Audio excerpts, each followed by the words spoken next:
आज की बात करेंगे हड़प्पा सभ्यता की। अपने पिछले एपिसोड में हम लोग बात कर चुके हैं अ, पाषाण काल की स्टोन एज हमने पढ़ा था, और स्टोन एज के बाद आज बात करेंगे हड़प्पा सभ्यता। देखो, हड़प्पा सभ्यता को कई नामों से जाना जाता है, जैसे हड़प्पा सभ्यता, सिंधु घाटी की सभ्यता, ठीक है, या सिंधु सभ्यता। तो इन सब के पीछे कुछ ना कुछ कारण है। क्या कारण है, थोड़ा सा बैकग्राउंड देख लेते हैं, क्वेश्चन प्रैक्टिस पर चलते हैं। बैकग्राउंड समझने के बाद हमें चीजें अच्छे से समझ में आती हैं। तो हड़प्पा सभ्यता भारत के इतिहास का एक ऐसा स्वर्णिम अध्याय है जिसको हम कह सकते हैं कि ये भारत के सम्मान को बढ़ाने वाला अध्याय है। यह भारत की प्रथम नगरीय सभ्यता है। यह दुनिया की अन्य समकालीन सभ्यताओं से ज्यादा उन्नत, विकसित, इस प्रकार की सभ्यता है। तो हम इसके बारे में थोड़ा सा बैकग्राउंड जान लेते हैं, फिर इसके प्रश्नों पर चलते हैं। ठीक है, तो बैकग्राउंड में जब हम बात करते हैं तो हम देखते हैं कि जब 1856 ईस्वी में 1856 ईस्वी में कराची से लाहौर के लिए एक रेलवे लाइन बिछाई जा रही थी। ठीक है, कराची से, क्योंकि उस समय पाकिस्तान हिंदुस्तान एक ही था, तो कराची से लाहौर के लिए एक रेलवे लाइन बिछाई जा रही थी 1856 ईस्वी में। और इसी समय जो है जेम्स विलियम्स और बर्टन बंधु दो भाई थे, और जेम्स विलियम, इनको यहाँ जब खुदाई हो रही थी रेलवे लाइन बिछाने के लिए, तो कुछ ऐसी चीजें मिली जो ऐतिहासिक पृष्ठभूमि की थी, जिनको देख करके ऐसा लग रहा था कि ये किसी प्राचीन सभ्यता से संबंधित हो सकती हैं। तो पहली बार ध्यान तब गया इस तरफ जब यहाँ पर रेलवे लाइन बिछाने के लिए खुदाई हुई, लेकिन केवल ध्यान गया, इसके महत्व को नहीं समझा गया। उस समय इसके महत्व को नहीं समझा गया। उसके बाद फिर अब 1856 से पहले भी ये घटना हो चुकी थी 1826 में। अगर हम ये कहें कि सिंधु सभ्यता या हड़प्पा सभ्यता के बारे में, वह कौन सी पहली घटना थी जिसने इस सभ्यता की ओर इतिहासकारों का ध्यान आकर्षित किया या ध्यान केंद्रित किया, तो वो घटना थी 1826 में। 1826 में क्या हुआ था, चार्ल्स मेसन, यानी कि चार्ल्स मेसन इतिहास का वह पहला व्यक्ति था जिसका ध्यान पहली बार हड़प्पा सभ्यता की ओर गया, है ना। और हड़प्पा नामक स्थान पर इसने कुछ ऐसे प्राचीन अवशेष देखे जिसकी तरफ इसका ध्यान गया, और ये पुष्टि हुई 1826 में, लेकिन इसके महत्व को नहीं समझा गया। फिर दूसरी घटना हुई जब 1856 में कराची से लाहौर के लिए रेलवे लाइन बिछाई जा रही थी, तब इस तरफ ध्यान गया। और लेकिन उसके बाद भी इस पर बहुत ज्यादा काम नहीं किया गया। तो 1856 तक ये सारी घटनाएं केवल हल्की में ली गई। उसके बाद क्या हुआ, 1921 ईस्वी में 1921 ईस्वी में सबसे पहले इसकी जो खुदाई का काम हुआ है वो किसने कराया है। देखो, उस समय जो भारतीय पुरातत्व सर्वेक्षण विभाग के जो अध्यक्ष थे वो कौन थे, सर जॉन मार्शल। ठीक है, 1921 में सर जॉन मार्शल के निर्देशन में राय बहादुर दयाराम साहनी ने, ठीक है, राय बहादुर पूरा नाम है इनका, राय बहादुर दयाराम साहनी ने वर्तमान पाकिस्तान और तत्कालीन पंजाब, पंजाब के दो हिस्से हो गए ना, आधा पंजाब पाकिस्तान में चला गया, आधा भारत में रह गया। तो जो पंजाब इस समय पाकिस्तान में है, वहां पर इन्होंने राम बहादुर दयाराम साहनी ने, दयाराम साहनी भी केवल आप याद कर सकते हैं, इन्होंने पाकिस्तान में स्थित पंजाब के मांटगोमरी जिले में रावी नदी के किनारे हड़प्पा नामक स्थान की खुदाई कराई। ठीक है, क्योंकि सबसे पहले हड़प्पा नामक स्थान की खुदाई हुई, इसलिए इसका नाम क्या पड़ गया, इसलिए इसका नाम पड़ गया हड़प्पा सभ्यता, क्योंकि जहां सबसे पहले खुदाई होती है और फिर उसके आगे निरंतर आगे होती रहती है, तो उसकी जो, तो हड़प्पा सभ्यता इसका नाम पड़ा 1921 में हड़प्पा की खुदाई के साथ। ठीक है, कि सबसे पहले हड़प्पा से साक्ष्य मिले थे। लेकिन जब मोहनजोदड़ो की खुदाई हुई तो देखा कि हड़प्पा और मोहनजोदड़ो दोनों ही एक ही, मतलब सिंधु नदी के सिंधु घाटी की सभ्यता, सिंधु घाटी का जो सहायक नदियां थी, सिंधु और उसकी सहायक नदियां, जो कि हम कह सकते हैं, तो सिंधु और उसकी सहायक नदियों के आसपास स्थित होने के कारण मोहनजोदड़ो की खुदाई कब हुई है, 1922 में, है ना। और आप जानते हैं कि हड़प्पा और मोहनजोदड़ो ये दो बहुत बड़े नगर थे इस सभ्यता के। तो मोहनजोदड़ो की खुदाई 1922 में हुई, आर.डी. बनर्जी ने इसकी खुदाई कराई है, और ये सिंध के लड़काना जिले जो पाकिस्तान में पड़ता है वहां से मिलता है। सिंध और पंजाब इन दोनों क्षेत्रों से ये मिला, लेकिन ये पूरा जो क्षेत्र था वो इस स्थान पर आया। फिर देखा गया और भी खुदाइयां हुई हैं, तो ज्यादातर जो क्षेत्र हैं वो सिंधु नदी और उसके सहायक नदियों के आसपास मिले, इसीलिए इसको सिंधु घाटी की सभ्यता या सिंधु सभ्यता भी कहा गया। तो हड़प्पा सभ्यता और सिंधु घाटी की सभ्यता। अब सिंधु घाटी की सभ्यता जब नाम दे दिया गया तो फिर सिंधु सभ्यता क्यों कहा गया, तो ध्यान दीजिएगा, सिंधु सभ्यता सबसे इसके लिए सही माना गया है, क्योंकि ये जो नदियां हैं, जो जो स्थान है, वो सिंधु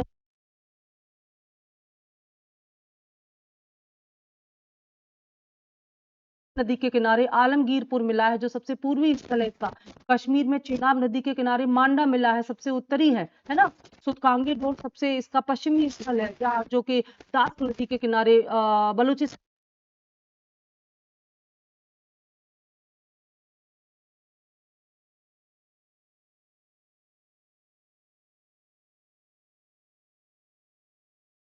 के जो स्थान मिले हैं वो क्या है, त्रिभुजाकार में। ये भी कभी कभी पूछ लिया जाता है, सिंधु सभ्यता का जो क्षेत्रफल है वो किस आकार में है, तो त्रिभुज आकार में है, और एक लंबे क्षेत्र में लगभग 15 लाख वर्ग किलोमीटर क्षेत्र में फैली ये सभ्यता थी। तो इसके लिए उपयुक्त शब्द ये कहा गया कि इसे या तो हड़प्पा सभ्यता कहा जाए, क्योंकि हड़प्पा से शुरुआत हुई, या इसे सिंधु सभ्यता कहा जाए, है ना। लेकिन हड़प्पा सभ्यता ज्यादा उचित माना जाएगा। फिलहाल तीनों ही नाम से इसको जाना जाता है। इसी सभ्यता के बारे में आज हम बात कर रहे हैं। और हड़प्पा सभ्यता की समकालीन जो अन्य सभ्यताएं थी उनमें जो है मिस्र की सभ्यता, जो कि नील नदी के किनारे विकसित हुई। इसके अलावा मेसोपोटामिया की सभ्यता, जो कि दजला फरात नदियों के बीच में स्थित थी। मेसोपोटामिया का मतलब ही होता है दो नदियों के बीच का स्थल, जैसे दो आब बोलते हैं ना आप लोग, दो आब, आब मतलब होता है पानी, दो आब यानी कि दो नदियों के बीच के स्थल को दोआब बोला जाता है। तो ऐसे ही मेसोपोटामिया यूनानी शब्द है और उसका शाब्दिक अर्थ है दो नदियों के बीच। तो दो नदियों कौन सी थी, दजला और फरात। तो दजला और फरात नदियों के बीच स्थित यह क्षेत्र मेसोपोटामिया सभ्यता यहाँ पर विकसित हुई। और दूसरी जो है वो नील नदी के किनारे विकसित हुई। तो नील नदी के किनारे विकसित होने वाली सभ्यता को मिस्र सभ्यता, और यहाँ पर दजला फरात वाली मेसोपोटामिया। तो मेसोपोटामिया और मिस्र की सभ्यता ये दोनों ही हड़प्पा सभ्यता के समकालीन थी, और इनके साथ हड़प्पा वासियों का व्यापार होता था। ये इसका बैकग्राउंड था। अब हम सीधे प्रश्न के आधार पर व्याख्या करते हुए आगे बढ़ेंगे। पहला प्रश्न हमारी स्क्रीन पर है, ये क्वेश्चन है, निम्नलिखित किन हड़प्पीय स्थलों से अग्नि वेदिका के प्रमाण मिलते हैं। ये जो खुदाइयां हुई हैं अलग अलग स्थान से, उनके आधार पर साक्ष्य मिलते हैं। साक्ष्यों से देखो, हड़प्पा सभ्यता है, ये इतिहास के कौन से काल से आती, मैंने अपने पिछले एपिसोड में आपको बता दिया था इतिहास का काल विभाजन। तो लेखन सामग्री के आधार पर इतिहास को 3 भागों में बांटा गया था, है ना। कौन कौन सा बांटा गया था, पहला था क्या, प्रागैतिहासिक काल, दूसरा था आद्य काल, और तीसरा था ऐतिहासिक काल, है ना। प्री हिस्टोरिक, प्रोटो हिस्टोरिक और हिस्टोरिक।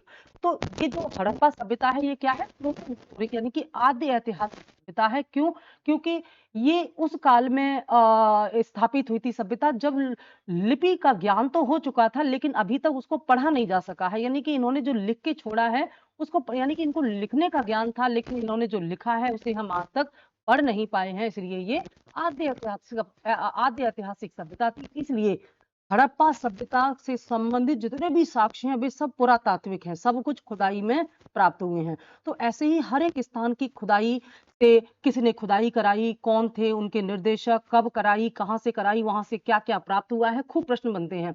अब देखो यहाँ एक अद्भुत साक्ष्य मिला है, अग्निवेदिका। अग्निवेदिका का प्रयोग 2 रूप से हो सकता है, एक तो उसमें हवन हो सकता है, दूसरा उसमें बलि दी जा सकती है। तो इतिहासकारों में मतभेद है कि बलि वेदियां थी या हवन वेदियां थी, इसलिए इसको नाम दे दिया गया अग्निवेदिका। कंट्रोवर्सी खत्म करने के लिए इसको नाम दे दिया गया है अग्निवेदिका, है ना। उनका इस्तेमाल कैसे होता था ये तो अब साक्ष्यों के आधार पर तय होगा। तो आपको बताना है कि इनमें से कौन कौन से स्थान ऐसे हैं जहां अग्निवेदिका के प्रमाण मिलते हैं। चलो देख लेते हैं फटाक से। ए आमरी, बी बनावली, सी कालीबंगा और डी रंगपुर। अब देखो इसमें आपको जो कोड आप देखेंगे ना, कूट बने हुए हैं ए बी सी डी। आप देखेंगे कि ए बी सी डी में ये जो ऑप्शन है वो आप देख रहे हैं कि ए है, ए में लिखा है, ऑप्शन ए में लिखा है केवल पहले और दूसरे में, यानी कि आमरी और बनावली में। ऑप्शन बी कह रहा है केवल सी और डी में मिलते हैं अग्निवेदिका के साक्ष्य, यानी कि कालीबंगा और रंगपुर में मिलते हैं। ऑप्शन सी कह रहा है ए बी और सी, यानी कि आमरी, बनावली और कालीबंगा से मिलते हैं। और ऑप्शन डी कह रहा है बी सी डी, यानी कि बनावली, कालीबंगा और रंगपुर से मिलते हैं। अब जब आप जब हड़प्पा सभ्यता को विस्तार से आप पढ़ेंगे तो आप पाएंगे कि अग्निवेदिका के प्रमाण एक तो कालीबंगा से मिलते हैं और दूसरे कहां से मिलते हैं, लोथल से मिलते हैं। तो लोथल और कालीबंगा में ये जो है प्रमाण मिलते हैं इसके, और यहाँ लोथल का नाम है नहीं, ये बहुत आप देखेंगे, है ना। और कालीबंगा कहाँ पर है, राजस्थान में, और लोथल कहाँ पर है, गुजरात में। लेकिन यहाँ पर केवल कालीबंगा है और एक भी ऑप्शन में सिंगल वर्ड नहीं है। इसका मतलब है कि ये जो ऑप्शन है इसमें थोड़ा सा गड़बड़ी हुई है, ये डी नहीं होगा, केवल सी होगा, इसमें केवल सी।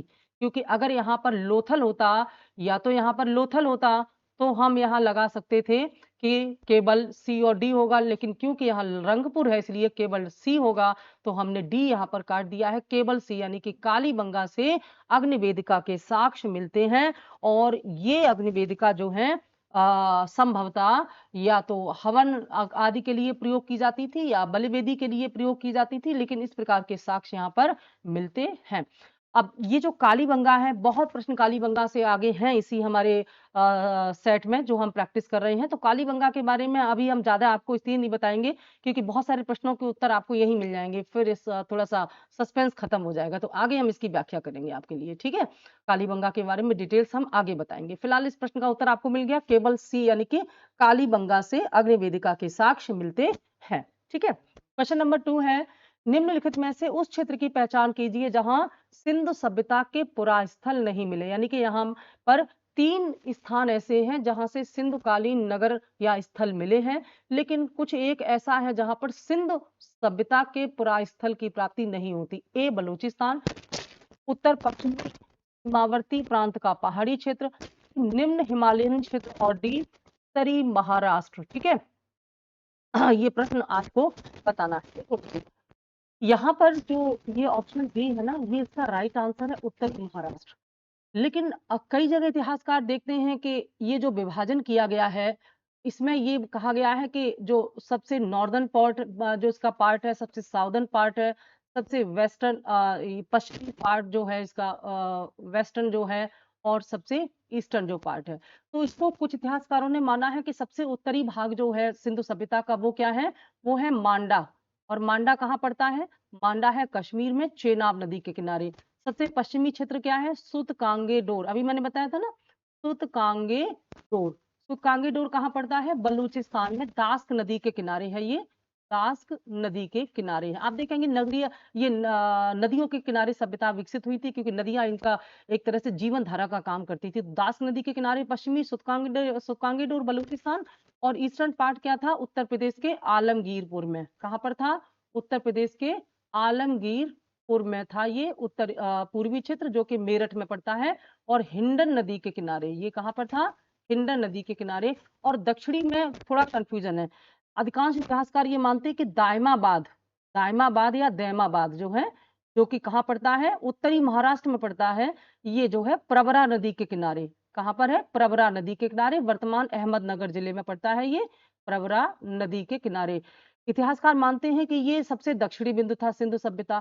लेकिन ये देखा गया कि यह वास्तव में परवर्ती हड़प्पा स्थल था। यानी कि जब सिंधु सभ्यता का पतन हो गया था, तो सिंधु सभ्यता के पतन के बाद जो अन्य ग्रामीण सभ्यताओं का उदय हुआ था, दायमाबाद में वही हुआ था। यानी कि दायमाबाद की जो स्थल था वह प्रॉपर सिंधु सभ्यता का न हो करके वो सिंधु के परवर्ती, सिंधु सभ्यता के बाद की जो छोटी मोटी ग्रामीण संस्कृतियां थी उनका क्षेत्र था। इसलिए इस प्रश्न का उत्तर माना गया है उत्तरी। जबकि बाकी तीनों क्षेत्रों में बिल्कुल पीक सिंधु सभ्यता के स्थल पाए गए हैं, बलूचिस्तान में पाए गए हैं, उत्तर पश्चिमी सीमा मर्ती प्रांत में तो बहुत सारे पाए गए हैं, निम्न हिमालयी क्षेत्र में पाए गए। लेकिन उत्तरी महाराष्ट्र में स्थित दायमाबाद को सिंधु सभ्यता का नहीं माना जाता, बल्कि इसको परवर्ती सिंधु सभ्यता का या परवर्ती हड़प्पा कालीन स्थल माना जाता है। इसलिए इसका सही उत्तर हो जाएगा उत्तरी महाराष्ट्र। चलते हैं अगले क्वेश्चन की ओर।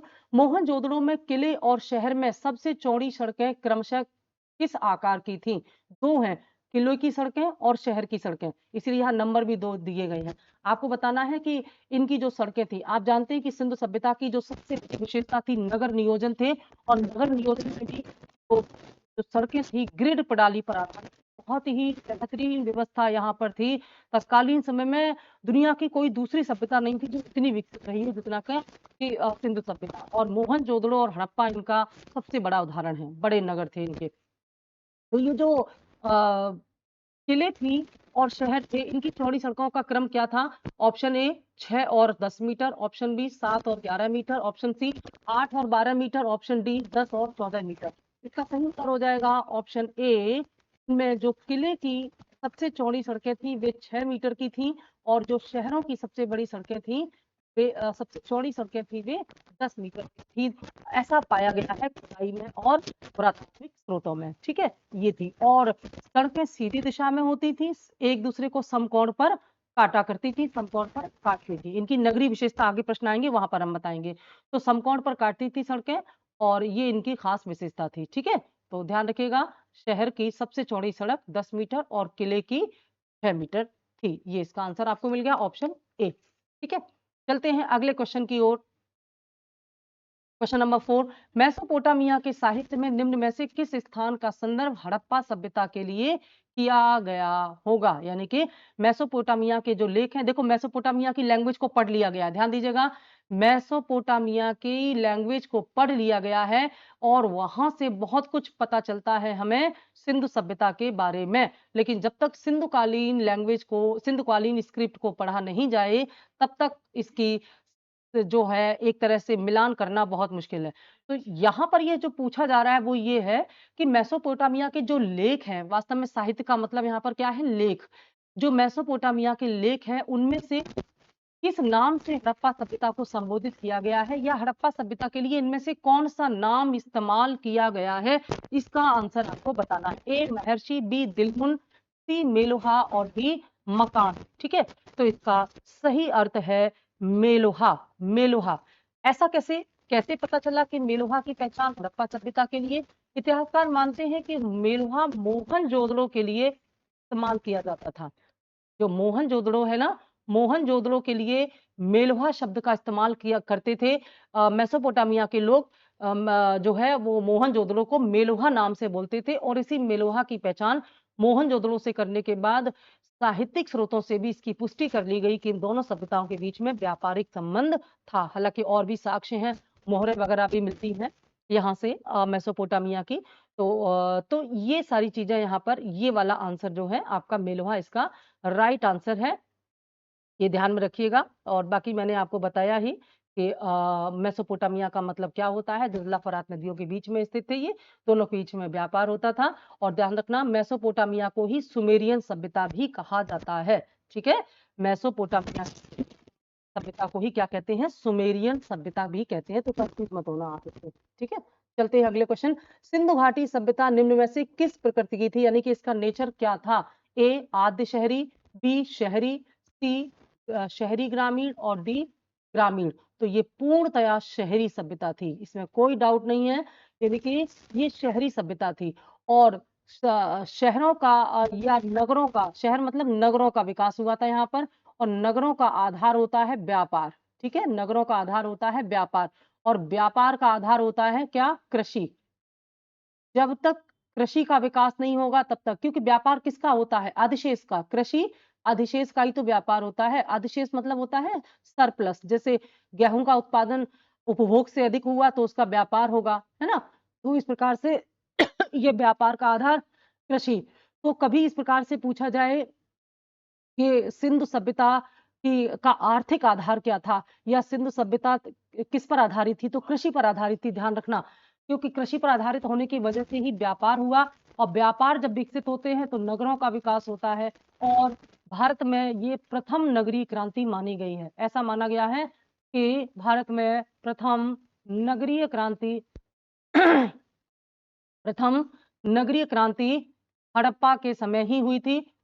तो ये प्रथम है, तो दूसरी कब हुई थी? तो दूसरी हुई थी 600 ईसा पूर्व में, महाजनपद काल में। 600 ईसा पूर्व में नगरों का विकास हुआ। और ध्यान रखना, ये जो प्रथम नगरीय क्रांति है ये व्यापार पर आधारित थी, जिसका मूल जो बेस था वो कृषि था। क्योंकि सिंधुकालीन अधिकांश नगर जो है वो नदियों के किनारे या दोआब क्षेत्र में थे, नदी घाटी में थे, खासतौर से सिंधु नदी घाटी में। तो सिंधु और उसकी सहायक नदियों द्वारा जो उपजाऊ मिट्टी वहां पर लाई जाती थी, वो काफी दलदली होती थी, हार्ड नहीं होती थी। तो उस मिट्टी में बहुत आसानी से खेती भी हो जाती थी, क्योंकि अभी तक लोहे का विकास नहीं हो पाया था सिंधु सभ्यता में। तो बिना लोहे के प्रयोग के ही ये लोग बहुत अच्छी खेती कर लेते थे। तो जमीन दलदली होने के कारण नरम थी, मुलायम थी, और दूसरे उपज अच्छी होती थी क्योंकि उपजाऊ थी। तो कृषि अधिशेष के आधार पर व्यापार का विकास हुआ। व्यापार भी कैसा? बाह्य व्यापार। बाह्य व्यापार बहुत उन्नत स्थिति में था इनका, बाह्य व्यापार। ठीक है। तो आप देखते हैं कि विदेशों के साथ इनका व्यापार था। तो जब व्यापार होगा तो नगरों का विकास होगा। 600 ईसा पूर्व में द्वितीय नगरीय क्रांति हुई है। 600 ईसा पूर्व में भारत के इतिहास में द्वितीय नगरीय क्रांति हुई है। और इस द्वितीय नगरीय क्रांति का आधार क्या था? लोहा। इसका आधार था लौह। क्योंकि यहां पर आते आते अब समाज और संस्कृति सभ्यता का विकास कहां तक पहुंच चुका था? गंगा नदी और उसके आगे मैदानी क्षेत्रों तक पहुंच गया था।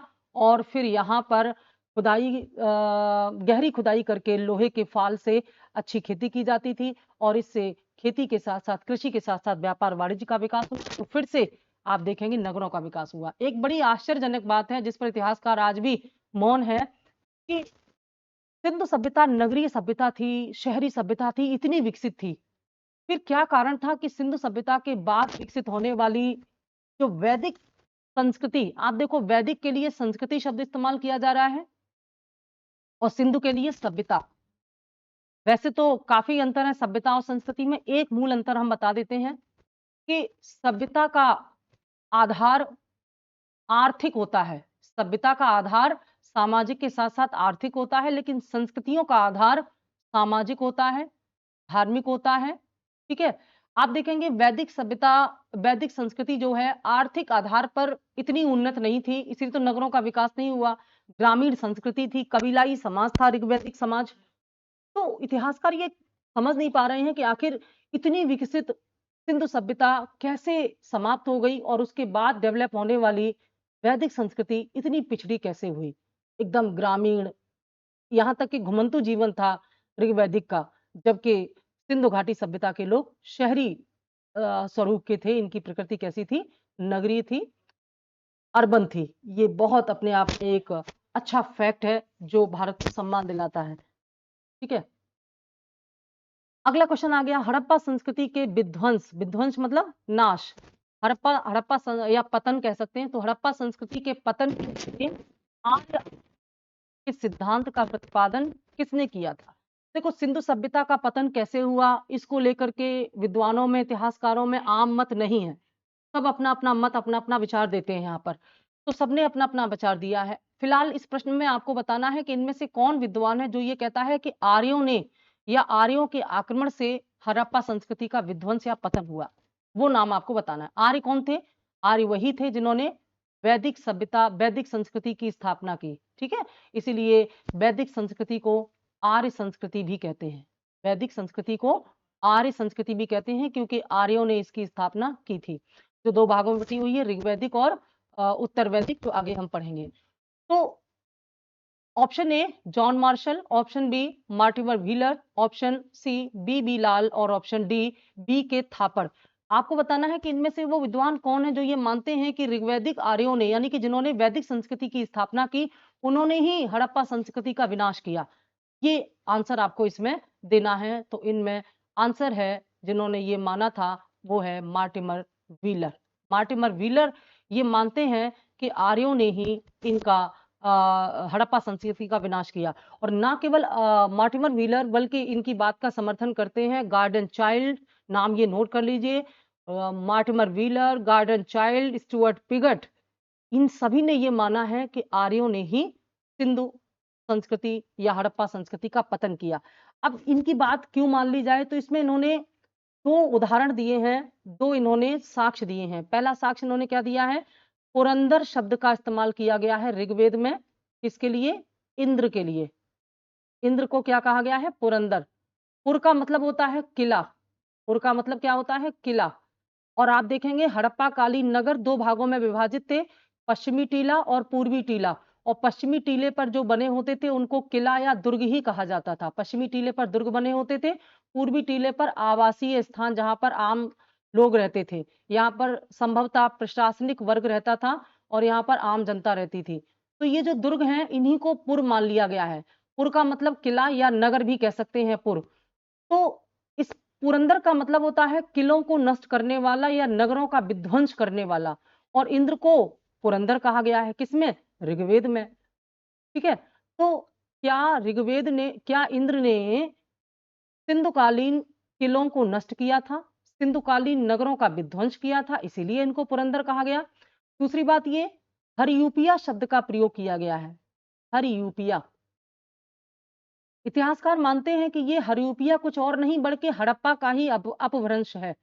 हड़प्पा से इसकी समानता वो करते हैं। तो इतिहासकारों के पास ये दो तथ्य हैं जिनके आधार पर ये मानते हैं कि आर्यों ने ही इनका विनाश किया। कि हरियूपिया शब्द इस्तेमाल किया गया है क्योंकि हड़प्पा के लिए है, और पुरंदर के किलों को नष्ट करने वाला, और इंद्र को युद्ध का देवता भी कहा गया है ऋग्वेद। और सबसे महान देवता, सबसे बड़े देवता इंद्र ही थे ऋग्वेद के। एक चीज यहाँ पर और साक्ष्य देते हैं ये पुरातात्विक स्रोतों में कि जो मोहनजोदड़ो है, मोहनजोदड़ो में जो नर कंकाल मिला है, मोहनजोदड़ो सिंधी भाषा का शब्द है जिसका मतलब ही होता है मृतकों का टीला। मोहनजोदड़ो एक सिंधी भाषा का शब्द है जिसका अर्थ होता है मृतकों का टीला। तो मोहनजोदड़ो की खुदाई से ये पाया गया कि बहुत सारे नर कंकाल एक साथ पाए गए हैं पड़े हुए। संभवतः उनकी मृत्यु एक साथ हुई और इतने लोग एक साथ मारे गए। तो इतिहासकार ये मानते हैं कि ये सामान्य मृत्यु नहीं, क्योंकि सामान्य मृत्यु इस तरह इकट्ठा नहीं होती है। ये मृत्यु किसी अचानक आई हुई आपदा के कारण थी, और यह आपदा कुछ और नहीं बल्कि बाह्य आक्रमण था जो कि आर्यों ने किया था। तो मोहनजोदड़ो से प्राप्त नरकंकाल, उनकी एक साथ होने वाली सामूहिक मृत्यु, ऋग्वेद में इंद्र के लिए प्रयोग किया जाने वाला पुरंदर शब्द, और हड़प्पा का अपभ्रंश हरियूपिया, ये इन तथ्यों के आधार पर मार्टिन व्हीलर और इनके सहयोगी ये बताने का प्रयास करते हैं कि संभवतः आर्यों ने ही हड़प्पा संस्कृति या हड़प्पा सभ्यता का विनाश किया और उसके बाद वहां पर वैदिक संस्कृति की स्थापना की। लेकिन इसमें भी बहुत सारे किंतु परंतु हैं कि अगर ऐसा ही हुआ तो हड़प्पा सभ्यता की कोई भी विशेषता वैदिक संस्कृति में दिखाई क्यों नहीं देती? हड़प्पा और वैदिक दोनों ही समाज के बीच में बहुत बड़ा अंतर है, और उनकी विचारधारा, उनकी धर्म, संस्कृति, समाज, बहुत स्वरूप में बहुत बड़ा अंतर है।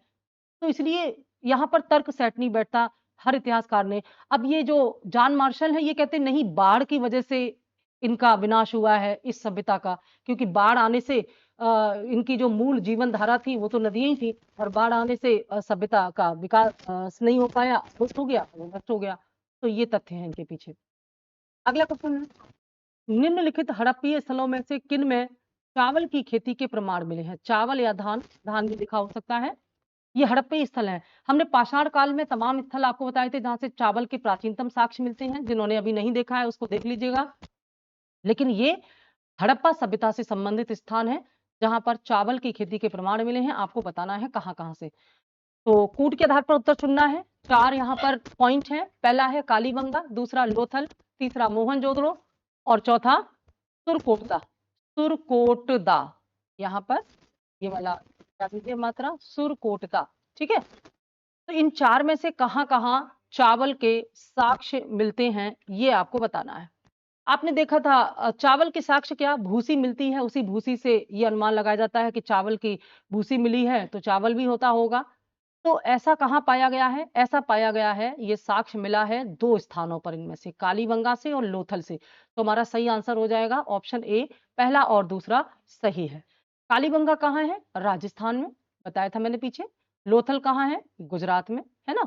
तो राजस्थान के कालीबंगा और गुजरात के लोथल से चावल की खेती के प्रमाण मिले हैं। और बाकी का आप जानते ही हैं, मोहनजोदड़ो जो कि सिंध प्रांत में है, लड़काना जिले, यहाँ से स्नानागार मिला है, बहुत ही द ग्रेट बाथ जिसको कहा गया है, इसकी आगे बात होगी। अन्नागार मिला है मोहनजोदड़ो से, पुरोहित आवास मिला है मोहनजोदड़ो से, है ना। सूती कपड़े के साक्ष्य मिले हैं, सूती वस्त्र की छाप मिली है मोहनजोदड़ो से, आगे प्रश्न आएगा तो बात करेंगे। और ये एक सूती वस्त्र की ये जो छाप है, ये दुनिया में सबसे प्राचीन उदाहरण है कपास की खेती का, क्योंकि सूती वस्त्र कपास से बनेगा, तो इसीलिए माना गया है कि हड़प्पा कालीन लोगों को कपास की जानकारी थी, क्योंकि मोहनजोदड़ो से एक ऐसा मिट्टी का बर्तन मिला है जो संभवतः जब गीला रहा होगा तो उसको सूती वस्त्र से ढका गया होगा, मिट्टी को लपेटा गया होगा, तो उस पर जो बारीक जो जाली बनी हुई है वो सूती वस्त्र की छाप है, जिसकी वजह से ये माना जाता है कि यहाँ पर सूती वस्त्र की जानकारी थी, यानी कि कपास की जानकारी थी। ये मिलता है मोहनजोदड़ो से। सुरकोटदा से जो है बहुत महत्वपूर्ण है, यहाँ से सुरकोटदा कहाँ है, गुजरात में है। सुरकोटदा से क्या मिलता है, घोड़े के अस्थि पंजर। लेकिन ध्यान दीजिएगा कि सिंधुकालीन लोगों को घोड़े की जानकारी नहीं थी, घोड़े के अस्थि पंजर मिलते हैं जिनमें अभी संदेह है, लेकिन मिलते हैं सुरकोटदा से। फिलहाल चावल के साक्ष्य केवल 2 स्थान पर मिलते हैं, आपको पता चल गया, पहला और दूसरा आंसर हो जाएगा ऑप्शन। किस पुराण स्थल के दुर्ग में 7 अग्निकुंड पाए गए? अग्निकुंड, मैंने बताया था दुर्ग क्या है, देखो फिर से एक बार जान लो। सामान्यतया, रेयर में कहीं कहीं अलग है, जहां बता देंगे, जैसे धौलावीरा में सामान्यतया एक था पश्चिमी टीला और एक होता था यहाँ पर पूर्वी टीला, पूर्वी टीला, ठीक है। पश्चिमी टीला 4 दीवारी से घिरा होता था, ऊंचाई पर होता था और इसे दुर्ग कहा जाता है। संभवतः ये पुरोहित आवास था यहाँ पर, या प्रशासनिक वर्ग यहाँ पर रहता था। इसी दुर्ग टीले में 7 अग्निकुंड थे, तो ये जाहिर सी बात है पुरोहित इस्तेमाल करता होगा, कोई धार्मिक अनुष्ठान करता होगा किस प्रकार का।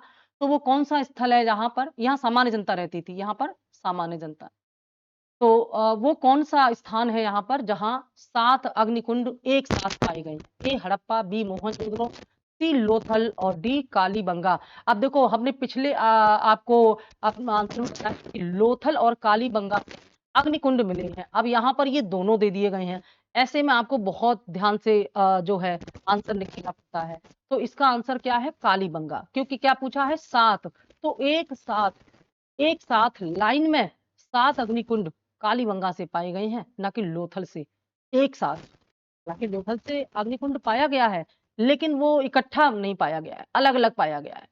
यहां से तो एक साथ साथ, इसीलिए सामूहिक या तो धार्मिक अनुष्ठान होता होगा, यज्ञ हवन आदि, या बलि दी जाती हो, उन्हीं रूप से 7 अग्निकुंड के पश्चिम पाए गए।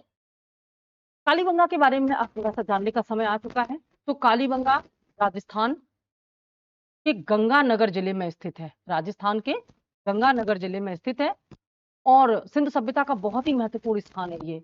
खुदाई किसने कराई?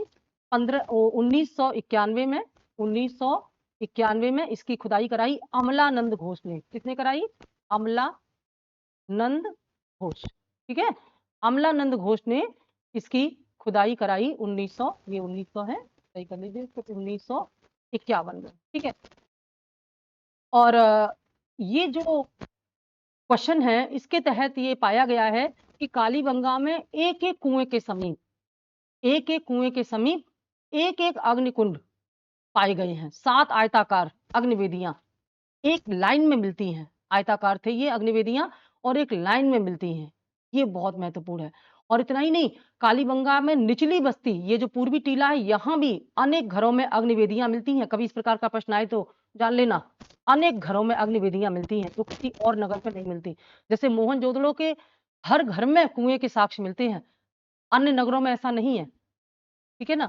तो वैसे ही यहाँ पूर्वी टीले में भी अनेक घरों में अग्निवेदियां पाई हैं, लेकिन पश्चिमी टीले यानी कि दुर्ग में एक साथ 7 अग्निकुंड यहाँ से मिले हैं। इसके अलावा कालीबंगा से और क्या क्या मिला है? काली चूड़ियां मिली हैं, डिजाइनर ईंटें मिली हैं, जिनको अलंकृत ईंटें आप कह सकते हैं, डिजाइनर ईंटें मिली हैं, जुते हुए खेतों के प्रमाण मिले हैं, जैसे जब हल से खेत जोता जाता है उसके बाद जैसे उसमें मेड़ बन जाती हैं, उस प्रकार के जुते हुए खेत मिलते हैं कालीबंगा से। हवन कुंड मिले हैं यहाँ से, मिट्टी की बनी हुई मोहरें मिली हैं, और इतना ही नहीं, भूकंप का प्राचीनतम साक्ष्य यहीं से मिला है। ये दुनिया में सबसे पुराना भूकंप का साक्ष्य है जो कालीबंगा से मिला है, भूकंप का साक्ष्य यहाँ से, अर्थक्वेक जिसको बोलते हैं, ठीक है। इसके अलावा और बहुत कुछ यहाँ से मिला है, आगे प्रश्न आएंगे जैसे लकड़ी की नाली है, ये सब चीजें आगे बात करेंगे हम। फिलहाल इस प्रश्न का उत्तर भी कालीबंगा ही है, 7 अग्निकुंड एक साथ। अगला क्वेश्चन, हड़प्पा का कौन सा स्थल भूकंप के आरंभिक साक्ष्य को दर्शाता है?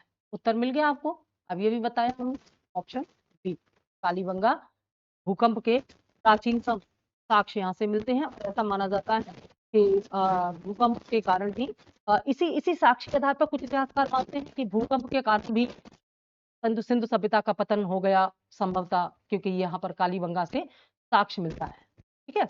और ये जो प्राचीन सरस्वती और दृष्टि नदियों के बीच में स्थित होता था कालीबंगा, ये बहुत महत्वपूर्ण है। और कालीबंगा से जो है प्राक सिंधु सभ्यता के साक्ष्य मिलते हैं, प्री हड़प्पन साक्ष्य भी यहाँ से मिलते हैं, बाकी चीजें कालीबंगा बता दें। अगला क्वेश्चन है, अग्नि पूजा के साक्ष्य, अग्नि पूजा के साक्ष्य हड़प्पा संस्कृति के किस स्थान से मिलते हैं? अग्नि पूजा के साक्ष्य, ये सारे प्रश्न एक ही आपके उससे हो जा रहे हैं। तो अग्नि पूजा, क्योंकि ये नहीं कहा जा सकता कि वहां पर किस तरह से होता था, लेकिन देखो अब ये पूजा से इसका साक्ष्य कैसे जोड़ दिया गया, क्योंकि पश्चिमी टीले से मिलता है, पुरोहित आवास वहीं होता था और एक साथ मिलते, जैसे वर्तमान में भी यज्ञ हवन करते हैं ना, पूरा एक जो मंडली होती है पुजारी लोगों की, वो करते हैं, तो वैसे ही संभवतः पुरोहित आवास में सामूहिक रूप से यहाँ पर यज्ञ हवन आदि किया जाता था। ये कालीबंगा से प्राप्त हुआ है। हड़प्पा स्तर से, हड़प्पा स्थल से पकी हुई मिट्टी का पैमाना कहाँ से मिलता है? देखो दो तरह के पैमाने मिले हैं यहाँ पर, एक पैमाना पकी हुई मिट्टी का मिला है और एक पैमाना हाथी दांत का मिला है, और दोनों आपको बहुत कंफ्यूज करते हैं। आज हम दोनों कंफ्यूजन आपके दूर कर देंगे, क्योंकि दोनों प्रश्न है हमारे पास, एक प्रश्न ये है और हमारा अगला प्रश्न जो है वो हाथी दांत का बना हुआ पैमाना, इसलिए हमने दोनों प्रश्न ले लिए ताकि हम इनकी तुलना कर सकें। ऐसे क्वेश्चन बहुत कंफ्यूज करते हैं। तो ये क्या है? पकी हुई मिट्टी, पकी हुई मिट्टी जैसे टेराकोटा होता है ना, पकी हुई मिट्टी का पैमाना, पैमाना समझते ही हैं स्केल जिससे मापन किया जाता था। आप जानते हैं हड़प्पा सभ्यता की जो मापन प्रणाली थी बहुत उन्नत थी, जैसे चाहे वो बाट माप हो, चाहे वो ईंटों का साइज हो, चाहे वो स्केल हो, ये सब बताते हैं कि ये लोग इन लोगों का जो मापने का तरीका था उसमें समरूपता थी और काफी वैज्ञानिक तकनीक का पद्धति का ये लोग प्रयोग करते थे। तो ऐसा ही एक पकी हुई मिट्टी का पैमाना कहाँ से मिला है? ए लोथल से, बी कालीबंगा से, सी धौलावीरा से और डी सुरकोटदा से। तो इस प्रश्न का उत्तर है कालीबंगा से, ध्यान दीजिएगा, इस प्रश्न का उत्तर है कालीबंगा से। कालीबंगा से जो है ये मिट्टी का पैमाना या पकी हुई मिट्टी का पैमाना मिलता है, टेराकोटा का बना हुआ पैमाना यहाँ से मिलता है। एक चीज और मिलती है यहाँ से कालीबंगा से, यहीं पर जान लो, यहाँ से रेत घड़ी मिलती है। रेत घड़ी देखी है आपने फिल्मों में या घर में भी, ड्राइंग रूम में कई लोगों के यहाँ दिखाई देती है, जिसमें एक ऐसा रेत होता है जिसको पलट दो तो उससे घड़ियां गिन लेते हो आप कितना समय रह गया। पहले ऐसी घड़ी तो होती नहीं थी आज की जैसी। तो जो रेत नीचे गिरता है उसको जब वो खाली हो जाता है, कितना हिस्सा उसका खाली हुआ उससे अंदाजा लगाया जाता है कितने प्रहर बीत गए या कितना समय बीत गया, तो उसको रेत घड़ी बोलते हैं। तो इस प्रकार की रेत घड़ी कालीबंगा से मिलती है। ये एक विज्ञान का, प्रौद्योगिकी का बहुत बड़ा नमूना है, पकी हुई मिट्टी का पैमाना और रेत घड़ी दोनों ही कालीबंगा से मिलती है। अगला क्वेश्चन, रेखीय मापन के लिए हाथी दांत का पैमाना कहां से मिला है? दोनों प्रश्न साथ साथ हैं तो आपको कंफ्यूजन नहीं होगा। और यहाँ पर कालीबंगा तो है नहीं, क्योंकि कालीबंगा से तो मिट्टी का बना हुआ मिलता है। धौलावीरा, सुरकोटदा, लोथल इन्हीं में से है, तो आंसर मिल गया हमको ए लोथल से, ठीक है। तो यहाँ पर इस प्रकार के प्रश्नों को बार बार पढ़ लो, एकदम याद हो जाएंगे। तो लोथल से क्या मिलता है? हाथी दांत का बना हुआ पैमाना। कालीबंगा से क्या मिलता है? पकी हुई मिट्टी का पैमाना, ठीक है। लोथल से हाथी दांत का पैमाना, अब हाथी दांत मिल का पैमाना है तो हाथी भी होता होगा। और लोथल कहाँ पड़ता है? गुजरात में, ठीक है ना। लोथल जो है गुजरात में पड़ता है। लोथल के बारे में आगे बहुत सारा बताएंगे। दुनिया का सबसे प्राचीन गोदीवारा डक यार्ड जो है वो भी लोथल से ही मिलता है, यहाँ से व्यापार होता था, समुद्री व्यापार के प्रमाण मिलते हैं और ये गुजरात में पाया गया है लोथल, ठीक है। तो आगे और लोथल की व्याख्या हम करेंगे, फिलहाल प्रश्न का उत्तर आपको मिला लोथल से। अगला क्वेश्चन, निम्नलिखित हड़प्पीय स्थलों में से कहां से मजदूरों के मकानों के अवशेष प्राप्त हुए हैं? जैसे आजकल लेबर कॉलोनी बनती है ना, और लेबर कॉलोनी कहाँ बनती है? जो कमर्शियल एरिया होते हैं। आपने देखा होगा महाराष्ट्र में मुंबई के नजदीक भिवंडी बसाया गया, किसके लिए? पूरा जो जो कमर्शियल जो वर्कर्स होते थे, तो उनके लिए ये, क्योंकि फैक्ट्री एरिया होती थी, और फैक्ट्रियों के पास ही जब वर्कर्स के हाउसेज होते हैं तो उनको वहां तक आने में ज्यादा डिस्टेंस नहीं लगता, टाइम नहीं लगता, और काम में देरी नहीं होती। तो इस प्रकार से मजदूर आवास बना दिए जाते हैं आज के कॉन्सेप्ट में। यही चीज हड़प्पा सभ्यता में भी पाई गई है। तो आपको बताना है कि हड़प्पा सभ्यता के इनमें से किस नगर में मजदूरों के मकानों के अवशेष मिले हैं। कैसे पता चलता है मजदूरों के मकान हैं वो, ये भी आगे हम बताएंगे। ए हड़प्पा, बी चंदूदड़ो, सी रंगपुर और डी रोपड़। तो स्पष्ट इसका आंसर जो है वो है हड़प्पा, हड़प्पा से। अब इसके बारे में थोड़ा सा हम और डिटेल्स आपको बताना चाहेंगे कि हड़प्पा में जो जैसे कि सामान्य नगरों का यहाँ पर विभाजन होता ही था, पश्चिमी दुर्ग और पूर्वी टीला। तो जो पश्चिमी टीला या पश्चिमी जो दुर्ग होता था, यहीं पर यहाँ मजदूरों के साक्ष्य मिलते हैं, और यहीं पर एक भट्टी भी मिलती है ना। तो इस भट्टी में हो सकता है धातु गलाने का काम किया जाता हो, इस प्रकार का यहाँ पर काम होता, शायद कांच गलाने का काम होता हो, धातु गलाने का काम होता हो। तो इसी भट्टी में ये पाया गया है, क्या पाया गया है कि हड़प्पा की खुदाई की बात तो हम पीछे कर ही चुके हैं। तो ये इसमें पाया गया है कि जो दुर्ग है पश्चिमी टीले का, इस दुर्ग के उत्तर में, यानी कि ये जो दुर्ग है ना, इसके उत्तर में यहाँ पर कहीं इस प्रकार से, जैसे अगर हम यहाँ पर अगर ये बनाए, मान लीजिए ये पूरा एक रक्षा प्राचीर से घिरा हुआ दुर्ग है ना, ये इसके बीच में एक दुर्ग है, ये दुर्ग है, बाकी ये रक्षा इसी दुर्ग के उत्तर में इस स्थान पर ये पाया गया है कि छोटे छोटे बैरक नुमा कमरे बने हुए हैं। इस प्रकार से छोटे छोटे बैरक नुमा, और बैरक नुमा कमरे बनना इस बात का उदाहरण होता है। कुछ इतिहासकार मानते हैं कि ये कहीं सैनिकों के रहने का तो नहीं था, लेकिन नहीं, क्योंकि यहाँ भट्टी भी मिली है ना, तो इसलिए ये माना गया है कि ये बहुत सिंपल एक सिंगल कमरा, जिसमें कोई दूसरा और रहने का दूसरा कोई इंतजाम नहीं था। तो सिंगल एक बैरक नुमा सिंगल सिंगल कमरे बने हुए हैं उत्तर दिशा में, और उनके अवशेष यहाँ पर हड़प्पा से मिलते हैं। और इनकी दो लाइनें मिलती हैं, है ना, दो अलग अलग लाइन में है, और एक लाइन में 8 घर मिले हैं, एक लाइन में 7, एक लाइन में 8, देखिए मिला करके 15 कमरे यहाँ पर मिलते हैं एक साथ।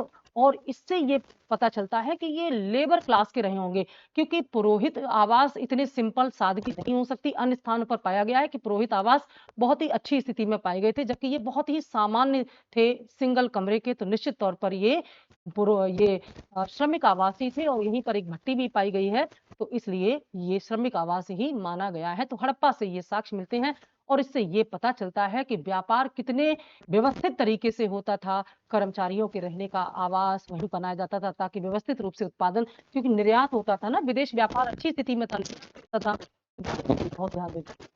अगला क्वेश्चन है, निम्नलिखित में है, निम्नलिखित हड़प्पा कालीन स्थलों में,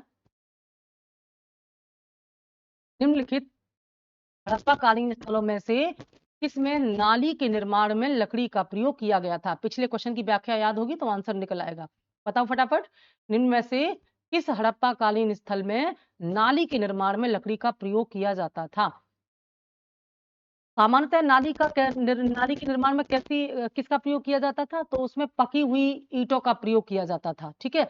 लेकिन इनमें से कोई एक स्थान है जहां पर लकड़ी की नालियां, लकड़ी की नालियां कैसे बन सकती हैं? जैसे बैम्बू होता है ना, बांस, तो वो अंदर से खोखला कर लो, और उसको आज भी हमने देखा है कई स्थानों पर टेम्परेरी उसको यूज करते हैं। तो उसमें अंदर से, या लकड़ी, ठोस लकड़ी को अंदर से खोखला करके उसको नाली की तरह इस्तेमाल किया करते थे। ए लोथल में, बी राखीगढ़ी, सी कालीबंगा और डी आलमगीरपुर। तो सही आंसर है सी कालीबंगा में।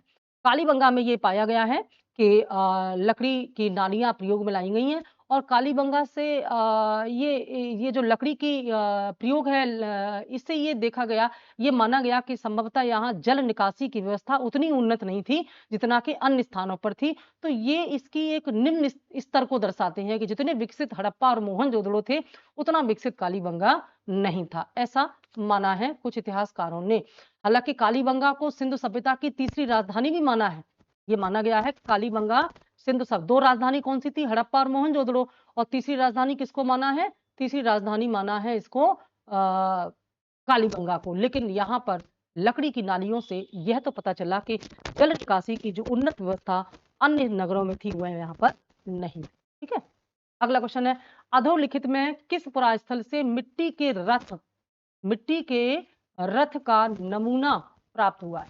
यानी कि जैसे मिट्टी का जो रथ है ना, खिलौना टाइप, उस प्रकार का रथ जो है मिट्टी का या पकी हुई मिट्टी का कहाँ से मिलता है? ए कालीगंगा से, बी राखीगढ़ी, सी मोहनजोदड़ो और डी धौलावीरा से मिलता है। ठीक है, तो इसके बारे में भी आपको थोड़ा सा हम डिटेल्स बता देंगे, क्योंकि ऐसा ही मिलता जुलता एक क्वेश्चन और आपको मिलेगा पीछे।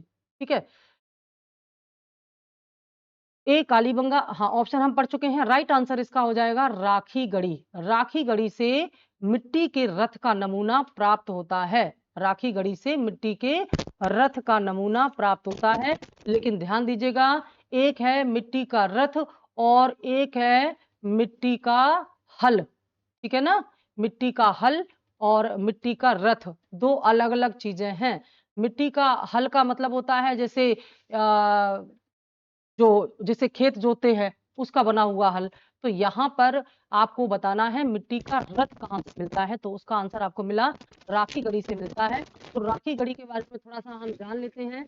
राखीगढ़ी जो है इसकी खुदाई 1990-91 में हुई है। और राखीगढ़ी की, सॉरी वो धौलावीरा की थी, राखीगढ़ी की खुदाई 1997 में हुई है। 1997 में इसकी खुदाई हुई है और जो 2 वर्ष में कंप्लीट हुई, 99 में जाके कंप्लीट हुई। और इसकी खुदाई किसने कराई है? अमरेंद्र नाथ ने। अमरेंद्र नाथ ने अमरेंद्र नाथ ने इसकी खुदाई कराई है। किसकी? राखीगढ़ी की। ठीक है, और ये कहाँ पड़ता है? ये हरियाणा के हिसार जिले में पड़ता है। कहाँ पड़ता है? हरियाणा, वर्तमान हरियाणा, हरियाणा के हिसार जिले में। ठीक है, ये नोट कर लेना। हरियाणा में जिला है हिसार, होगा आपने, वहीं पर स्थित है ये राखीगढ़ी। तो यहीं से मिट्टी के रथ का जो है वो नमूना यहाँ पर मिलता है। ये आगे भी पूछा जा सकता है, आप इसको ध्यान रखेंगे। ठीक है, समाधि एच का संबंध, समाधि एच का संबंध हड़प्पा संस्कृति या सभ्यता के किस स्थान से है? ए हड़प्पा, बी कालीबंगा, सी रोपड़ और डी क्या है सही, फिराक, है ना। तो ये यहाँ पर कुछ आपको बताना है कि समाधि एच का संबंध हड़प्पा के किस स्थान से माना जाता है। तो इसका आंसर है ऑप्शन ए, हड़प्पा से। ठीक है, तो क्या है ये समाधि एच, इसको जान लो। तो इसमें जो पूर्वी टीला है, हड़प्पा सभ्यता का जो पूर्वी टीला है, जहां पर सामान्य जनता या आवासीय साक्ष्य हैं, इनके दक्षिण में आवासीय जो मकान है उनके दक्षिण में यहाँ पर एक कब्रिस्तान मिला। क्या मिला है? कब्रिस्तान। ठीक है, कब्रिस्तान मिला है। और इस कब्रिस्तान को समाधि R37, पूरा नाम इसका है समाधि R37 का नाम दिया गया। ठीक है, ये इसको, और उसके अलावा एक तो R37 है और फिर बाद में एक और खुदाई हुई 1934 में। 1934 की खुदाई से मिला एच, समाधि एच। ठीक है, तो समाधि एच और समाधि R37, इन दोनों का संबंध किससे है? R37 शुरुआती खुदाई में मिला, लेकिन ये बाद में मिला जब खुदाई हुई 1934। ये इन दोनों का संबंध, चाहे वो R37 हो चाहे एच हो, दोनों का संबंध किससे है? हड़प्पा से।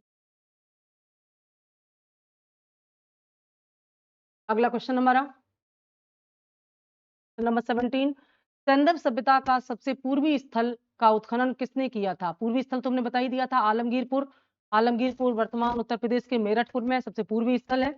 और इसकी खुदाई आपको बतानी है, उत्खनन किसने कराया? ए वाई डी शर्मा द्वारा, बी ए घोष द्वारा, सी बी के थापर द्वारा और डी बी बी लाल द्वारा। तो ये जो इसका आंसर होगा क्वेश्चन नंबर 17 का, वो है ए वाई डी शर्मा। हिंडन नदी के किनारे वाई डी शर्मा ने इसकी खुदाई कराई। और वाई डी शर्मा का पूरा नाम क्या है? यज्ञ दत्त शर्मा। ये भी जान लो, आगे हो सकता है पूरा नाम आ जाए आपके दिमाग में, यही बैठा हो, हर तरह से पढ़ लिया करो। ज्यादातर यज्ञ दत्त शर्मा पूछा गया है, वाई डी शर्मा या यज्ञ दत्त शर्मा ने इसकी खुदाई कब कराई? 1958 में। 1958 में इसकी खुदाई कराई। कहां पर है ये? हिंडन नदी के किनारे। ठीक है, ये मेरठ में, ये इन्होंने कराई थी। बाकी चीजें आ चुके हैं हम, आगे चलते हैं। सिंधु सभ्यता से संबंधित पुरास्थलों में कौन उत्तर प्रदेश में स्थित है? जब व्याख्या हो जाती है तो इसका पार्ट 2 भी आएगा। हड़प्पा सभ्यता में 2 सेट हम लेंगे क्योंकि बड़ा टॉपिक है, इंपॉर्टेंट है, तो ज्यादा से ज्यादा क्वेश्चन हम ले लें, तो पार्ट 2 भी इसका आएगा, उसको भी जरूर देखिएगा। तो इसमें उत्तर प्रदेश में स्थित कौन है? ऑप्शन की जरूरत ही नहीं है, पता है अपने को, आलमगीरपुर, जो कि मेरठ में हिंडा नदी के किनारे है। व्याख्या इसकी हो चुकी है। अगला क्वेश्चन है, मोहनजोदड़ो किस जिले में स्थित है? मोहनजोदड़ो किस जिले में, जोदड़ो किस जिले में स्थित है? ये तो बहुत कॉमन क्वेश्चन है, आप सबको पता भी होगा, फिर भी हम एक बार इसके बारे में बात कर लेते हैं। ए मोंटगोमरी, जिला बताना है आपको। ए मोंटगोमरी, बी लाहौर, सी लरकाना, डी लायलपुर। तो इसका राइट आंसर होगा सी लरकाना जिले में। कहां पर है? लरकाना जिले। और ये कहां पड़ता है? ये पड़ता है पाकिस्तान, सिंध में। सिंध है ना, सिंध जिला है, सिंध पाकिस्तान, वहां पर पड़ता है लरकाना जिले। सिंध प्रांत है, सिंध प्रांत के लरकाना जिले में मोहनजोदड़ो पड़ता है, जो कि वर्तमान पाकिस्तान में है। ठीक है। और ये जो मोहनजोदड़ो है, इसके बारे में थोड़ा और जाने, ये सिंधु नदी के किनारे है, सिंधु नदी के किनारे पर है, सिंधु नदी के दाएं तट पर, दाएं मतलब राइट, दाएं तट पर स्थित है। और इसकी खोज किसने की? 1922 में आर डी बनर्जी ने। किसने की थी? आर डी बनर्जी ने इसकी खुदाई की थी, ये भी ध्यान में रखना। मोहनजोदड़ो का एक सिंधी शब्द है, मैंने बताया इसका हिंदी अर्थ में क्या होता है, मृतकों का टीला। एक फिल्म भी आई थी मोहनजोदड़ो, अगर आपने देखी हो तो ये मृतकों का टीला इसका मतलब हुआ। ठीक है। इसमें 7 स्तर तक खुदाई की गई है, और 7 स्तर की खुदाई के कारण ही ये पता चलता है कि 7 बार बाढ़ के कारण ये नगर उजड़ा और बसा होगा, इसलिए 7। यहाँ पर ये माना गया है कि ये जो सामूहिक रूप से नर कंकाल मिलते हैं, तो कुछ लोग मानते हैं ये कुछ महामारी या जैसे पैंडेमिक कोविड आया था अपने यहाँ, इसी तरह की कोई महामारी आई थी उसकी वजह से, तो महामारी का प्राचीनतम साक्ष्य मिलता है यहाँ पर। और इसी मोहनजोदड़ो से एक मुहर मिलती है जिस पर सुमेरियन नाव मिलती हैं, है ना। यहाँ पर चांदी का प्राचीनतम साक्ष्य मिलता है, यहाँ से बृहद स्नानागार, बाकी चीजें हम पीछे बता ही चुके हैं आपको। तो ये मोहनजोदड़ो से प्राप्त हुआ है। पकी मिट्टी के बने हल का प्रतिरूप कहाँ से मिलता है? अभी इसके बारे में मैंने थोड़ा सा आपको हिंट दिया था, क्वेश्चन भी आ गया। पकी हुई मिट्टी के हल, पीछे क्या था? पकी हुई मिट्टी का रथ, मिट्टी का रथ, पीछे का क्वेश्चन जो था वहां पर था मिट्टी का रथ, और यहाँ पर क्या है? मिट्टी के रथ का आंसर क्या था? राखी गढ़ी। मिट्टी का रथ कहाँ से मिला है? ऐसे क्वेश्चन जो बहुत कॉमन हो उनको आप एक साथ जरूर पढ़ लिया करें। तो मिट्टी का रथ कहाँ से मिलता है? राखी गढ़ी से। लेकिन यहाँ पर क्या है? मिट्टी का हल। तो मिट्टी का हल का प्रतिरूप या उसका स्वरूप, जैसे खिलौना गाड़ी होती है उस प्रकार का, कहाँ से मिलता है? ए बनावली, बी कालीबंगा, सी राखी गढ़ी, और डी रंगपुर से। तो इसका आंसर हो जाएगा ए बनावली से। बनावली से मिलता है ये, और बनावली कहाँ है? हरियाणा में है। और बनावली से ये जो मिट्टी का हल है, इससे यह पता भी चलता है कि अगर मिट्टी का है तो हकीकत में भी हल का प्रयोग किया जाता रहा होगा, लेकिन लोहा तो था नहीं, तो जाहिर सी बात है कि टिन आदि का प्रयोग किया जाता था, क्योंकि सिंधु सभ्यता में सबसे ज्यादा कांसे का प्रयोग होता था, जो कि टीन और तांबे से मिलकर के बनती है, इसीलिए इसे कांस्य युगीन सभ्यता भी कहते हैं। जो आगे हमने नाम बताए थे, एक और जोड़ लो, कांस्य युगीन सभ्यता। ठीक है। और कांसा बनता है किससे? टीन और तांबे से मिलकर के। तो संभवतः इन्हीं को धातुओं से ये हल का है। तो हल का प्रतिरूप जो है, ये तो खैर मिट्टी का था, लेकिन हकीकत में जब हल बनाए जाते तो यहाँ से, तो बनावली से ये मिलता है जो है हल का प्रतिरूप। ठीक है। और कहाँ पर है ये बनावली? हरियाणा में है, ये भी आपको नोट कर लेना चाहिए। हरियाणा, हरियाणा से हरियाणा में पड़ता है ये। और इसकी खुदाई किसने की थी? 1974 में आर एस विस्ट ने की थी। 1974 में आर एस विस्ट, आर एस विस्ट ने इसकी खुदाई कराई थी, जहां से ये साक्ष्य मिलता है। ठीक है। ये ध्यान दीजिए। आगे चलते हैं। सूची 1 को सूची 2 से सुमेलित करिए और सही कूट के आधार पर उत्तर का चुनाव करिए। सूची 1 को सूची 2 से सुमेलित कीजिए। तो सूची 1 में पहला लिखा हुआ है हड़प्पा, और आप पीछे पढ़ चुके हो तो बहुत आसानी से बता दोगे। हड़प्पा से कर्मचारियों के निवास, इसका साक्ष्य मिलता है। लोथल से गोदी यानी कि डकयार्ड मिलता है, बंदरगाह जिसको कह सकते हो, मोहनजोदड़ो और कालीबंगा। तो मोहनजोदड़ो से आपने ये कालीबंगा से आपने देखा जुते हुए खेत का साक्ष्य मिलता है, और मोहनजोदड़ो से नर्तकी की प्रतिमा मिलती है, कांस्य प्रतिमा मिलती है नर्तकी की। तो इस प्रकार से सही आंसर क्या हो गया, ए का 1 हो गया, है ना, और बी का 2 हो गया। तो आप देखेंगे यहाँ तक तो आपका ऑप्शन ए और ऑप्शन जो है डी बराबर ही चल रहा है, लेकिन सी में यहाँ पर देख रहे हैं कालीबंगा को किससे जोड़ना है, 4 से। तो कालीबंगा को 4 से यहाँ जोड़ा गया, इसलिए हमारा आंसर हो जाएगा ऑप्शन डी। कभी भी ऐसा मत करना कि बस पहले 2 अंक देख लिए, सही मैच है तो टिक कर दिए, गलत हो सकता है। पहले 2 तो यहाँ भी हैं, समान है, लेकिन जो पिछले 2 है ना, इनमें अंतर पाया गया है। इसलिए जब तक आपको ये नहीं पता होगा आप आंसर नहीं दे सकते, ये बहुत सावधानी, अक्सर बच्चे यही गलतियां करते हैं। अगला क्वेश्चन, निम्नलिखित पशु समूहों में से कौन सा समूह मोहनजोदड़ो की पशुपति मुद्रा पर अंकित है। अब बताना है कि मोहनजोदड़ो की खुदाई से जो पशुपति की जो मुद्रा मिलती है, पशुपत अंकित जो मुद्रा एक मिलती है, उस पर जो पशुओं के जो चिन्ह हैं, उनमें से कौन कौन सा पशु समूह है यहाँ पर जो उसमें अंकित है। इससे ये पता चलता है ना कि सिंधुवासियों को कौन कौन से पशुओं जानवरों के बारे में जानकारी थी, इन्हीं से तो पता चलता है, क्योंकि उन्हीं का चित्र बनाएंगे जिनकी जानकारी उनको रही होगी, इसलिए इस प्रकार के प्रश्न महत्वपूर्ण हो जाते हैं। तो ऑप्शन ए सिंह, हाथी, भैंसा और वृषभ। आप जानते हैं वृषभ इनका सबसे पूजनीय था, सबसे माना था, क्योंकि ये सिंबल ऑफ पावर माना जाता था, शक्ति का प्रतीक माना जाता था। क्योंकि एक और एपिसोड इसमें आएगा ना प्रैक्टिस के लिए, तो उसमें हम सब कवर करेंगे। बी है व्याघ्र, हाथी, गैंडा और भैंसा। सी सिंह, गैंडा, भैंसा और घोड़ा। डी वृषभ, भैंसा, हाथी और गैंडा। आप इसको बहुत इत्मीनान से पढ़ोगे तभी जान पाओगे, क्योंकि सब कॉमन से लग रहे हैं, लेकिन ऐसा नहीं है, इसमें फर्क है। आपको अगर आप ध्यान से देखेंगे तो आप समझ पाएंगे इनमें अंतर है। तो राइट आंसर इसका क्या होगा, राइट आंसर होगा ऑप्शन बी व्याघ्र, हाँ, ना कि सिंह। आप कंफ्यूज यहाँ हो सकते हैं व्याघ्र और सिंह में, ध्यान रखना व्याघ्र, हाथी, गैंडा और भैंसा ये यहाँ पर अंकित थे, ठीक है, इनकी यहाँ पर जो है अंकन मिलता है। और मोहनजोदड़ो से जो पुरातत्वविद थे मैके को ये मिली है पशुपति शिव की मोहर। इसी पशुपति को आद्य शिव कहा गया है, और ये भगवान शिव की उपासना का प्राचीनतम साक्ष्य माना गया। आप जानते हैं कि भगवान शिव की पूजा होती थी, इसका प्राचीनतम साक्ष्य सिंधु सभ्यता से ही मिलता है। तो ये पशुपति जो है ये आद्य शिव या प्रोटो शिवा के नाम से भी जाने जाते हैं। मैके ने ये इनको मिली खुदाई में, और उन्होंने ये बताया। इसमें एक त्रिमुखी पुरुष एक चौकी पर पद्मासन में बैठा हुआ है, इसी को पाशुपति कहा गया है। पाशुपति है ना, त्रिमुखी, 3 मुख हैं उसके, और एक चौकी पर पद्मासन मुद्रा में बैठा है। और इसके दाहिने ओर यानी कि राइट साइड जो है, राइट साइड कौन कौन है, राइट साइड इसके जो है एक हाथी और बाघ, एक हाथी और बाघ, हाथी और बाघ यहाँ पर मिलता है। और बाकी बाएं तरफ इसके जो है गैंडा और भैंसा के साक्ष्य मिलते हैं। और चौकी के नीचे 2 हिरन भी मिलते हैं, ठीक है, चौकी के नीचे 2 हिरन भी मिलते हैं। और मार्शल ने इसको आदि शिव कहा है। प्रोटो शिवा का नाम जो है पाशुपति को किसने दिया है, ये इसको ये दिया है मार्शल ने, ये इतिहासकार मार्शल ने।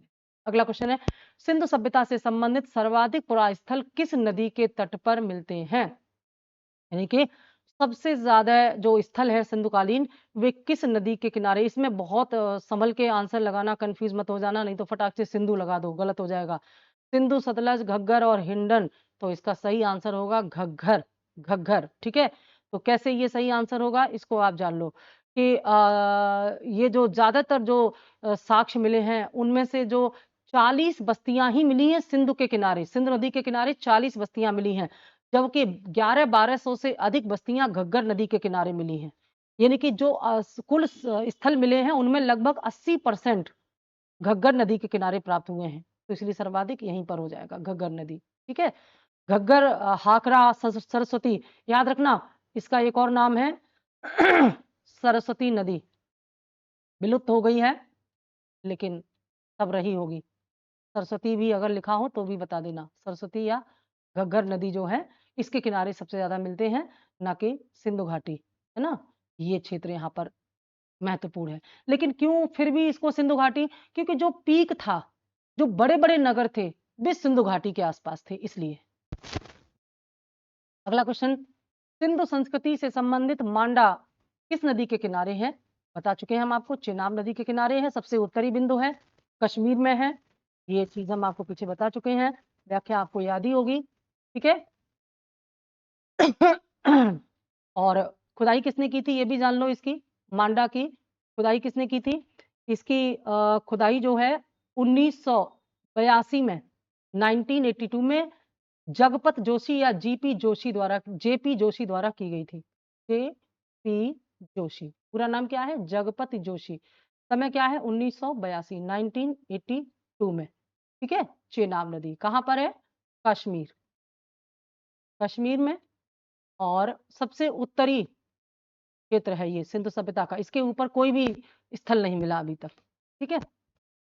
लास्ट क्वेश्चन, सिंधु घाटी की लिपि स्क्रिप्ट की सूचना कहां से मिलती है? यानी कि सिंध वासियों को लिखने की जानकारी थी, यह बात कैसे थी? ए आभूषण से, बी मूर्तियों से, सी मोहरों से, डी खिलौनों से। तो सही आंसर है मोहरों से।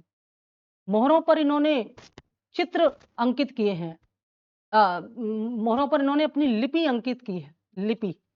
और इनकी लिपि कैसी थी? चित्रात्मक, चित्राक्षर थी, जिसको पिक्टोग्राफ कहते हैं, पिक्टोग्राफिक, है ना। तो चित्र बने हुए हैं इसमें, पक्षियों के चित्र, और उनको अभी तक पढ़ा नहीं जा सका। उनकी जो भाव भंगिमा और जो अंकन है उसका मतलब क्या है ये नहीं समझ में आ पाया, इसलिए इसको अभी तक अपठनीय कहा गया है। तो मोहरों पर ध्यान देना, एक होता है मोहर, एक होती है मुद्रा। तो सिंधु काल में मोहरें होती थी, मुद्रा नहीं होती थी। कहीं कहीं गलती से मोहरों को मुद्रा लिख दिया गया, पर आप मोहरा ही समझना। तो मोहरों का प्रयोग ज्यादातर कौन करता था? व्यापारी वर्ग करता था, पहचान के लिए व्यापारी वर्ग इसका प्रयोग करता था। इन्हीं मोहरों पर चित्र रूप में जो लिपि है वो अंकित रहती थी, जिससे ये पता चला है। इसके अलावा और भी साक्ष्य मिलते हैं, लेकिन इनमें से सबसे ज्यादा साक्ष्य यहीं से मिलते हैं। अगला जो हमारा एपिसोड आएगा उसमें आपको बताएंगे कि वो कौन सा स्थल है जहां पर दुनिया की सबसे पुरानी नेम प्लेट मिलती है, और जहां 10 अक्षर एक साथ मिले हुए पाए गए हैं श्वेत पाषाण खंड पर, जैसे नेम प्लेट हमारी होती है। ये भी लिपि का ही साक्ष्य है, लेकिन सबसे ज्यादा जो लिपि की जानकारी है वो मोहरों में जो अंकन है लिपि के, वहां से मिलती है। और ऐसा माना गया है कि सिंधु लिपि में मूल अक्षर 64 थे, और चित्राक्षर जो है वो 400 से 500 तक रहे होंगे, ऐसा मालूम पड़ता है। तो ये थी हमारी आज की प्रैक्टिस, और ये इंफॉर्मेशन उन बच्चों के लिए जो कि एलटी ग्रेड और जीआईसी प्रवक्ता की तैयारी कर रहे हैं, और वो विस्तार से अपनी तैयारी करना चाहते हैं, डिटेल्स में पढ़ना चाहते हैं। उनके लिए हिस्ट्री और नागरिक शास्त्र या पॉलिटिकल साइंस के जो बैच हैं ये बस शुरू होने ही वाले हैं। और मेडिएवल हिस्ट्री से इनको हम शुरू करेंगे, मध्यकालीन भारत से हम इनको शुरू करेंगे टॉपिक को आपके। तो जो जो बच्चे इसमें पढ़ना चाहते हो वो कॉन्टेक्ट कर सकते हैं। काफ़ी डिटेल्स का ये होगा, और आपके एग्जाम से पहले, क्योंकि हम डेट इसलिए बच्चे पूछ रहे हैं कि कब पूरा हो जाएगा, तो एग्जाम की जो डेट होगी आपकी, उस एग्जाम से पहले आपका बैच कंप्लीट करा दिया जाएगा। तो आप इसको ज्वाइन कर सकते हैं। और ज़्यादा जानकारी के लिए हमारा साकेत सिविल सर्विसेज जो ऐप है उसको डाउनलोड कर सकते हैं, कॉन्टैक्ट नंबर है, वहाँ से आप बात भी कर सकते हैं, ठीक है। तो पढ़िए इसको, व्याख्या नोट करिए, शॉर्ट नोट्स बनाइए, और इसका शॉर्ट जो इसका जो क्रैश कोर्स है वो भी हम जल्दी ही लेके आएंगे आपके लिए, उन बच्चों के लिए जो पहले डिटेल्स में कोर्स कर चुके हैं, अब वो उसका पूरा रिवीजन करना चाहते हैं, तो उनके लिए भी हम शॉर्ट में क्रैश कोर्स जल्दी ही लेकर के आएंगे, ठीक है।